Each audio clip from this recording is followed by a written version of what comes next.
Dnešné video nebude tak prehajpované, ako väčšinou býva, ale naopak trochu pochmurnejšie.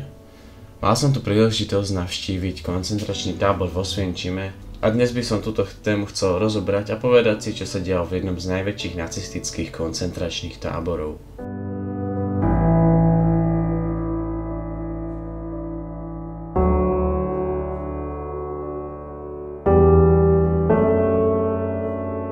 Koncentračný tábor Auschwitz-Birkenau, nachádzajúci sa neďaleko poľského mesta Osvienčim, sa stal desivým symbolom holokaustu a nacistickej brutality počas druhej svetovej vojny.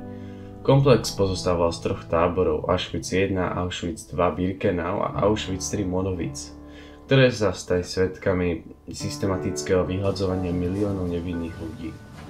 Tábor bol založený v roku 1940 a pôvodne slúžil na väznenie poľských politických väzňov. S rastúcim vplyvom nacistickej ideológie sa však jeho účel rýchlo zmenil na monštruózny nástroj genocídy. Židia, Rómovia, Poliaci, sovietskí vojnoví zajaci, homosexuáli a ďalšie nežiaduce skupiny boli deportované do Auschwitzu z celej okupovanej Európy.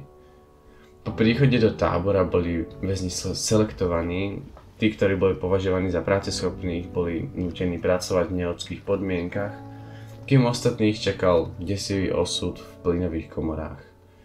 V tábore sa nachádzalo 5 plynových komôr a krematórií, ktoré pracovali nepretržite na tom, aby uľahčili nacistickú túžbu po konečnom riešení židovskej otázky. Tisíce ľudí boli každý deň zabíjané hromadným otravovaním plynom Zyklon B a ich tela spalované v krematóriách. Tí, ktorí prežili selekciu, čelili hrôzam táborového života, ako podvýžive, chorobám, mučeniu, neustálemu strachu zo smrti. Mnohí zomreli v dôsledku vyčerpania chorôb, iní boli zavraždení počas selekcií, poprav alebo brutálnych lekárskych experimentov. 27. januára 1945 priniesli sovietské vojska oslobodenie pre tých, ktorí v tábore prežili. V tom čase zostávalo len okolo 7000 väzňov, svedkov hrôz, ktoré sa odohrávali v tomto monštruóznom centre genocídy. Celkovo sa odhaduje, že aj v Auschwitzi zahynulo približne 1,1 milióna ľudí, čím sa stal symbolom holokaustu a najtemnejšou kapitolou ľudských dejín. Dnes je komplex Auschwitz-Birkenau svetovým dedičstvom UNESCO a múzeum holokaustu, ktoré slúži ako pripomienka obetí a varovanie pred nebezpečenstvom nenávisti, fanatizmu a diskriminácie. Je našou morálnou povinnosťou pamätať na hrôzy Auschwitzu a bojovať proti všetkým formám netolerancie a útlaku, aby sa takéto tragédie už nikdy neopakovali. Príbeh Auschwitzu nám pripomína, kam môže viesť nenávisť a ideológia nenávisti.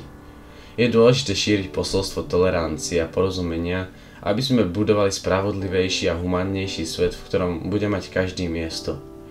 Ja som Jakub, budem rád, ak zvážite odber a uvidíme sa v ďalšieho videa.